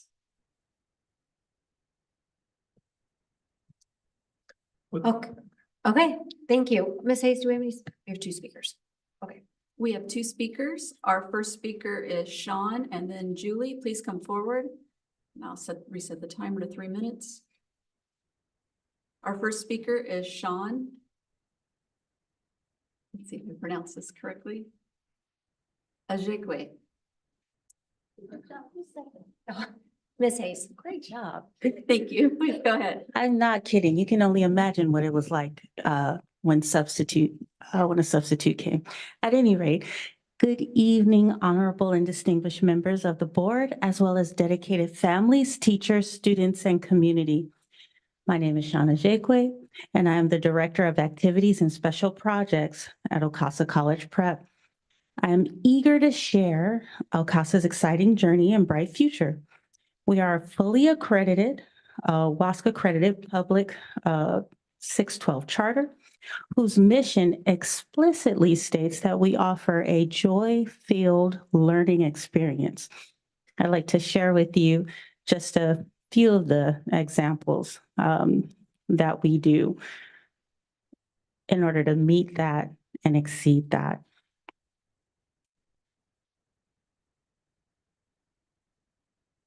We provide robust learning experiences to our students, and of the 105 students we have enrolled, 41.9% are unduplicated. We provide and offer mastery-based learning to ensure college and career readiness, CTE courses for all in the sectors of engineering and architecture, business and finance, health sciences, and medical technology, project-based learning. Our students build robots. We design and fly our own drones. We also design and build our own theater production sets. We provide mentoring, personalized one-on-one support for teachers with every student. That includes social, emotional learning and addressing those needs because we are educating the whole child, right? Also student-led conferences and progress monitoring so that they're able to be more self-directed and become involved in their progress and achievements. Clubs and competitions, esports with competitions. You can imagine how popular that is. Robotics, art, theater. We have 2 productions every year, a fall production and a spring production. And also national program called Poetry Out Loud. 2 of our students were able to compete at the regional level. We do all of this and more, working through significant facility needs. We don't have an assembly space, we don't have a gym, and we don't have a dedicated PE or athletic space, and yet we're still growing. You're wondering if it's working. Our impact is we have seniors that have been accepted to UC Merced, CSUF, Azusa Pacific. One of our 7th graders was just awarded an AI Camp scholarship for this summer. Chronic absenteeism is down more than 11%. Thank you. We'll have to go on to our next speaker, Thank you. Dr. Julie Schubert. Sorry. Go ahead. Board of Trustees, thank you for this opportunity to speak. My name is Dr. Julie Schubert, and I'm the principal at Orange County Academy of Sciences and Arts Elementary School. We are authorized under Orange County Department of Education and in our 8th year. In 2022, Ocasa Elementary was reauthorized by OCDE on a 5-0 vote for 5 years. Ocasa is a joy-filled, student-centered, collaborative community that inspires growth through personalized learning experiences. And as a result of these personalized learning experiences, every student that is at Ocasa demonstrates high academic performance in both reading and math, but we also have exceptional growth with an increase of 29.7 points in English language arts and the highest of all schools presented tonight. We have also demonstrated the highest mathematics growth in tonight's report with an increase of 14.6 points. We are showing the 2nd highest decline in chronic absenteeism. And I'm very proud of our English learners and having 90.9% of those exited from EL programming. We have done this all with an unduplicated count of 22.9%. As I stated, all students at Ocasa experience joyful interdisciplinary learning opportunities every day. For example, the joy extends beyond Ocasa Elementary campus and includes 8 or more field trips each year. While on campus, every student K through 5 receives 60 minutes of STEM education class in addition to the classroom instruction, science instruction. And each of these projects are integrated, or each of these subject areas are integrated into our inquiry arc projects. We also integrate that inquiry arc project, which is a semester-long project, into our performing arts programming. All students at OCASA, K through 5, receive 60 minutes of singing, dancing, learning how to play piano, ukulele, recorders, and percussion instruments. 60 minutes of 2D and 3D visual arts experiences each week with multiple mediums.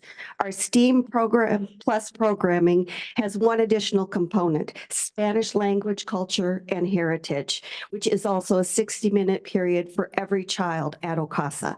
We go beyond academics and focus on physical fitness, 30 minutes a day, 4 to 5 times a week. Thank you for your consideration. Thank you. But that concludes our speakers for this. Thank you. Okay, trustees, discussion. Trustee Hannah. Correct. Correct. And, okay, go ahead. No, we already did. We're done. Thank you so much for speaking. I appreciate that.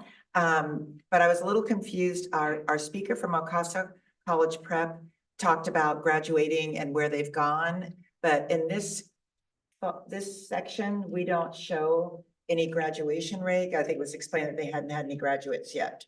Right, they have their, I believe she was speaking about this current seniors right now, so there is a senior class this year. Is that And then they've been correct? accepted and where Yes. they're going. Where Okay, they're going. excellent, thank you. Okay, any other trustees? Trustee Jones? So I want to describe myself as being charter agnostic. I don't think that charter schools are terrible. I don't think they're wonderful. I think they have their pluses and minuses. I've visited probably most of our charter schools. I know current and former staff members in probably all of our charter schools. And I don't think any current students, but former students in our charter schools. So I just say that because I want to make it clear that I'm not anti-charter. But I look at, in fact, maybe Corey, you could go to the slide, the one that says demographics and charter school CUSD boundaries. There's an article, it's actually not an article, there was a piece that was put out by Voice of San Diego recently. You can go on their website and ask, you have to download it, they don't just have it there. That compares every school, I think it's public and charter, or charter and non-charter public in San Diego County. And they looked at the expected test scores and the actual test scores of each of the schools. And if you look through them, and then they're comparing them, if your expected score is 50, but your actual score was 40, then your score is -10, okay? So I went through all of these, and there's hundreds of them in San Diego County, and looked at who were, there's a lot that are -10, +10, -15, +15, but there are some in the triple digits. And they're not in the triple positive digits. And almost all of the triple negative digits are charter schools, which was shocking to me that it was that bad. I mean, I was like really shocked. I don't really think that's what's going on in all of our charter schools, not by any stretch of the imagination. But if you look at this slide, one of the things the Voice of San Diego points out is that the best predictor of a student's test scores, ability, academic performance is their parents' economic status. So on this slide, SED is socioeconomically disadvantaged, I think. CUSD, 36% of our students. CRA, 11 and 10 and change, not 11%, 24, 22. The charters that perform very well through here are the ones that have the low SED numbers. The ones that have the high SED numbers generally are performing lower. So I think if you were to look at our charters and you were to look at them the way the Voice of San Diego did in San Diego County, they might not look quite so glowing as they do. And some of you people are my friends. I mean, right? I mean, we had lunch together that day, right? And I have visited your schools. Again, I'm not anti-charter, but I think it is important the public understand that these high scores, or even sometimes the low scores, are not about what's going on in the school. They're about the students that come there in the first place. And I think it's really important for prospective or even current charter parents to be considering what is going on in the school that is causing that high or that low performance. Because it's not necessarily that the school is so great. It is often it's us parents who are sending you the students who are are those students that are statistically going to help raise your score, your average score, or lower your average score. So I just want parents to be looking very carefully at these numbers and understanding that it's not necessarily the school, that there's a lot of what goes on here that changes what the performance is. And some of these schools some of the schools are sitting here kind of like hanging their heads because they see how low their scores are. But if you see that they're socioeconomically disadvantaged is 50% or more, that tells the story. And if you see that it's 10% or 15% or less, that also tells the story. So I hope that parents are looking critically at those kind of numbers and not just at the scores, because some of the high scoring campuses should be the ones that are hanging their heads, and some of the low scoring ones are the ones that should be proud. Thanks. Thank you. Any other comments from trustees? Nope. Okay. Wait, I have one. Oh, go ahead, trustee Pritchard. For ATSI journey on the slide.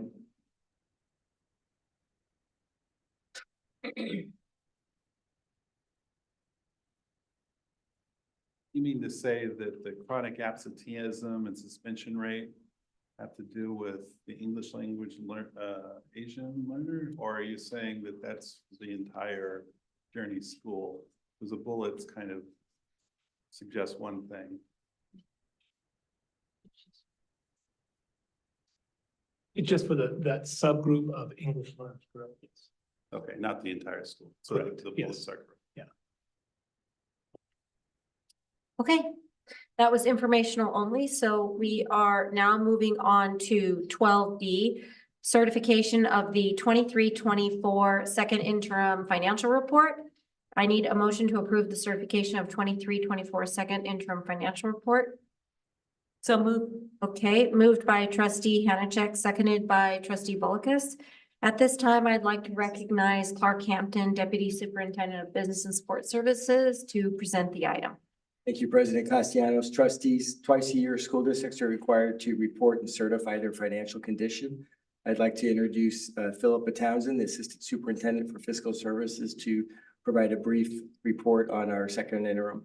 Thank you. Thank you. Since the last update presented in January, state revenues have continued their decline.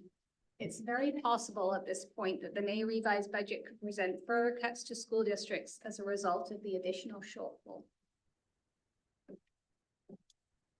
Once CalPAD's student data was certified back in January, the LCFF supplemental revenues came in higher than projected as a result of higher numbers of English language learners, foster youth, and low-income students. LCFF revenues were also higher because of the success of the attendance incentive program, and our attendance rate is projected to be approximately 94.4%, which is compared to the 93% that we were at last year, once final attendance data is counted in April. As shown on this slide, additional details have been provided for the state's instructional continuity and attendance recovery proposal, which will allow districts to run programs outside of the school day to recoup ADA next year. Assuming this program isn't changed at the May revise because of lack of money, we can offer makeup classes that could potentially be funded by the ELOP grant. Not only will this improve our attendance rate, but it will also reduce our chronic absenteeism rate.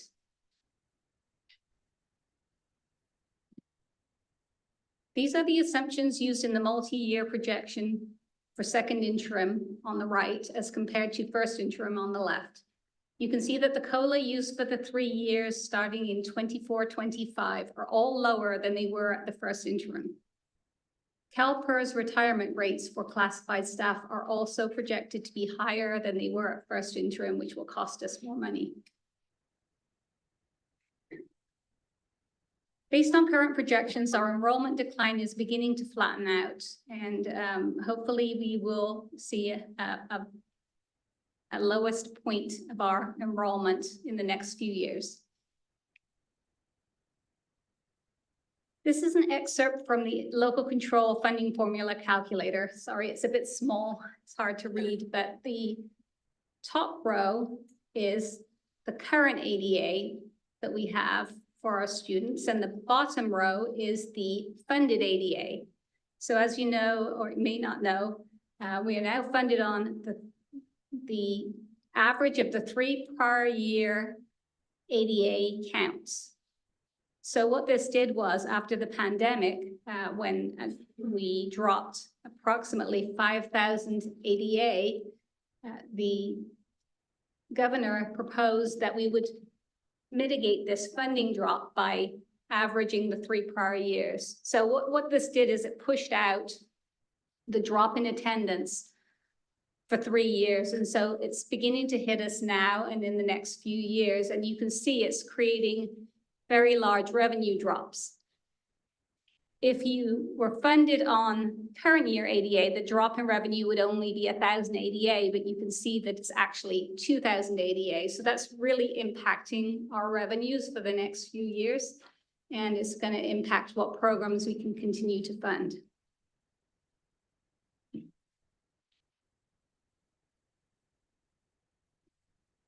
The multi-year projection shows that in 26-27, which is the third year of the multi-year projection, starting in May when we present our new budget, we will be just above the minimum required reserve amount of 2%. Our deficit spending increases as our funded ADA drops. You can see the large red bars there. The next budget update will be in May with the initial presentation of the 24-25 budget, and any adjustments resulting from the governor's May revise will be incorporated into the final budget, which will be presented for adoption in June. And finally, staff recommends a positive certification of the second interim budget.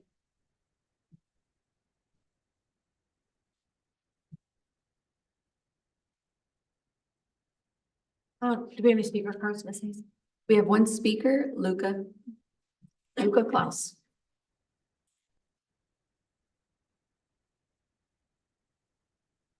Good evening. As the California state budget faces challenges, clearly, I want to express gratitude to Dr. Brown and President Castellano for joining 31 Capistrano PTA members in Sacramento this year. While we may not always see eye to eye on issues, and we don't, it's essential to recognize that we share the commitment to public education. Our advocacy team is shifting focus from state to federal government to fully fund IDA. As highlighted in the district's budget, CUSD has diverted $100 million from the general fund to provide necessary services for special education students due to the federal government failure to fully fund and keep its promise from 1975. I'm pleased to report that the California State PTA is supporting the idea of fully funding IDEA. Additionally, in the summer of 2025, we plan to organize a nationwide march for this cause. While change may be slow, consistency is crucial. Just last week, President Castellano and Mr. Hampton were in DC where we met with politicians and were informed a resolution may not come until the next Congress is voted in. However, it is important to remember Rome was not built in a day. The fact that we continue engaging in this conversation and have a seat at the table is significant. Education is an ecosystem that continuously evolves, and the services schools provide today far exceed those we had to provide 5 years ago. Therefore, I urge you to support Representative Hoffman's bill, HR 4519, the IDA fully funding up, as it will alleviate some of the financial struggles our district faces. Thank you. Thank you. Trustees? Anything from trustees? We already did. We already did. That's okay. Any comments, concerns? Nothing? Okay. So we can do this by voice vote. Correct? Correct. Correct. Okay. All those in favor? Aye. Okay. Any opposed? Okay, so we are 502. With trustee Davis absent. The motion carries 502 by a voice vote with a preferential vote of aye from student board member Pierce. Okay, we are now moving on to 12E, which this is the first reading board bylaw 9322, agenda meeting materials, and I need a motion to approve board bylaw 9322, agenda meeting materials on the first reading and waive the second reading. Do I have a motion? I would make that motion. Okay, motion by trustee Hanachek and a second. Second. Okay, seconded by trustee Bolkus. At this time, I'd like to recognize Deputy Superintendent Clark Hampton of Business Support Services to present the item.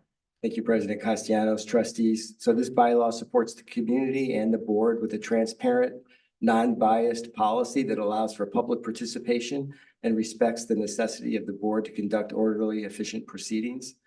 Primary revisions to the policy correct conflicting language on how the public and trustees request items be placed on the agenda and clarify the process. Staff recommends approval. Okay, Ms. Hayes, any speakers for this item? No. Okay, trustee discussion. Anybody have any comments? Trustee Jones. So I'm fine with this. I made some comments to staff. I understand another trustee did as well. I don't know what they were, but I would like to have the edits that both of us did, maybe there's more, come back for the second reading. So I'd rather not approve it on first reading. What? I understand, and I'm just bringing this up. So I will vote for it, but I want a second reading. Okay. We can do that. Okay. Back So I to think consent for then the second reading. I think we need withdrawal, yeah, or substitute motion? Yeah, substitute motion. So I will make a substitute motion to bring this back for a second reading. Okay, and then a second. Okay, can we do a voice vote on this? Yes, all those in favor? Aye, okay. So that passes 601 by a voice vote with a preferential vote from student board member Pierce. All right, thank you, trustees. We're now going on to 12F. 2024 ballot for California School Boards Association Delegate Assembly, Region 15. May I have a motion to cast the board's ballot for the candidates for 2024 CSBA Delegate Assembly Region 15? May I have a motion? I was gonna have you do that next. You do the motion. Yeah, motion first. Okay, moved by trustee Hanachek and a second by trustee Jones. Okay, at this time, I'd like to recognize trustee Bullock to present the item. I thought I would just give my colleagues here a little background. So there are 7 positions that are open. And just as a reminder, or for those out there who are familiar, we, California School Board Association, are in District 15. And because we are a large school district, we automatically have 2 trustees on board. But these trustees that we are looking at, the 7 of them, are in smaller school districts where we need to vote them onto our delegation. So as you see the 7 names, 5 of which have asterisks, which means they would be returning. And the interesting part, I am going to point out of the 5 that would be returning, 4 of them are up for re-election this year in 2024. And then because we have Michael Simmons, who was from the Huntington Beach Unified High School District. He's not seeking reelection, and so therefore he's not seeking to be as a board delegate. And Lynn Davis from Tustin, who has been on this committee for a very long time, is doing the same. So in their place within District Region 15, Carol Crane from Newport Mesa Unified School District. And she was a unanimous vote, I understand, from her school board to be a candidate to bring forward. She is also up for re-election in 2024 this year. As well as Jonathan Stone from Tustin. So interesting, the only one was Barbara Schumann from Saddleback. We both ran 2022. So we'll be staying on as well as Gila Jones. But all of these, I would recommend. And in speaking to the president of District 15, we will hope they all get reelected. But I would put forward the slate to vote for all 7 of these candidates. I just want to give you a little background. We could be voting again. Okay. After the election next year. Okay, thank you. Any speaker cards for this item? There are none. Okay, trustee discussion. Any questions for trustee Bolikas or? No? Okay, so we can do this by a roll call vote. All those in favor to vote, yes, a voice vote, sorry. A voice vote. All those in favor? Aye. Any opposed? Okay, so the motion carries 601 by a voice vote with a preferential vote. Oh, my student board member has now left. To go to school tomorrow, probably, right? To boards vote for all 7 candidates for the 2024 CSBA Delegate Assembly Region 15. Okay, thank you, trustees. All right, we are now moving on to consent calendar. Please note, per board policy 9323, in accordance with the law, the public has a right to comment on any consent item. At the request of any member of the board, any item on the consent agenda shall be removed and given individual consideration for action as a regular agenda item. Each speaker is allotted between 1 and 3 minutes per item, depending on the number of individuals request to speak. Do we have any speaker cards for consent calendar tonight, Ms. Hayes? We have one, Jessica Geyer. Okay, Ms. Geyer.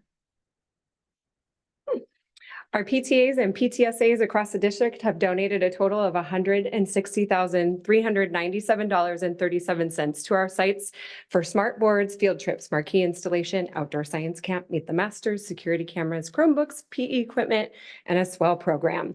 And as I say every month when I speak, PTA is not a fundraising organization. We fundraise because we have to and because we want to enrich our campuses. But what we are really is a 127-year-old advocacy organization advocating and serving every student across America. Nationwide, PTAs are serving 13.8 million students with its 3.4 million members, and 14,000 of those members are right here in Capistrano. A little update on Sac Safari, 31, including 2 amazing students of our members, traveled to Sacramento last month, and I have to tell you how truly grateful I am to work alongside all of these extremely talented and driven advocates. We heard about the bad budget forecast from all angles, and we were moved to tears by Miss Jessica Bartholos from the Anti-Poverty Project, who shared her story of growing up hungry and was unaware of the free and reduced lunch program until she was in the 10th grade. Tuesday was our Meet with Our Legislator Day, and we met with our state senators and assembly members that represent this district, and I am so incredibly in awe of the amount of professionalism and preparedness our team exhibited. It is sometimes hard to talk to our legislators about increasing education funding during a budget shortfall. We are told that we are ungrateful, that we are dreaming to think we are going to get any more, and that we wouldn't be able to get that one important meeting, but we continue to do it. We continue to show up, we continue to knock on doors, and we continue to be in the room where decisions are made. Because if we aren't, we don't exist. And that is not an option for a low-funded LCFF district like ours. We can't be grateful for resources that aren't being provided to our students. the resources that our students rightfully deserve. So with that attitude and the partnership of you all, we are continuing to put ourselves in highly visible meetings with top officials like Senate Education Committee Chair Josh Newman. We met with the governor's education policy director and his legislative director regarding IDA and our ask that all governors advocate for the federal government to fund their promise for our special education students.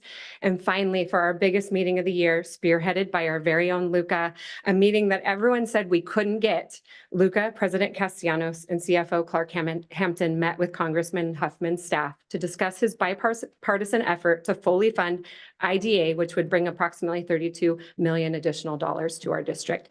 As I end, we aren't your stereotypical PTA people you see in the movies, worried about the content of sugar and gluten that your store-bought baked goods contain for the bake sale. We are informed, engaged, and when we work together, we are a force for all our students within this amazing district. So if you haven't joined your child's PTA, please do and be a part of this very important work. We look forward to meeting you. Thank you. Thank you. Okay, we are, any trustees have any consent items that you'd wish to pull? I need to pull item T. Jones, 15A. 15A?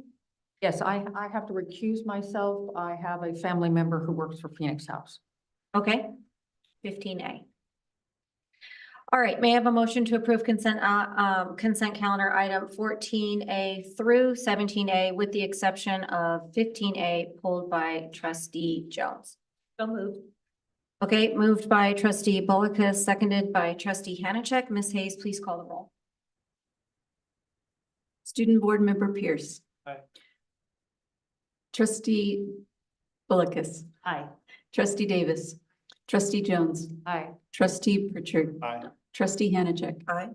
Let the record show trustee Parham is absent. Trustee Castellanos. Aye, motion carries 601 by roll call vote to approve the consent calendar, except the item pulled 15A by trustee Jones with student board member Pierce casting a preferential vote of aye to approve the consent calendar.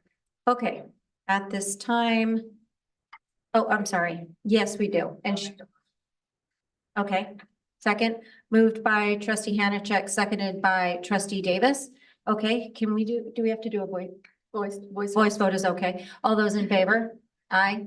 Any opposed? Okay, so that carries 502. 501 and 1. One. Okay. Oh, now we're getting Absent. 5011. Thank you, Ms. Hayes. Okay, we are now ready for adjournment. Being no further business before the board, may I have a motion to adjourn? Okay, motion moved by trustee Hanachek, seconded by trustee Davis. Motion carries. All those in favor? Aye. Yes. Motion carries 601 to adjourn the meeting with a preferential vote of aye from student board member Pierce. The time is now 9 o'clock.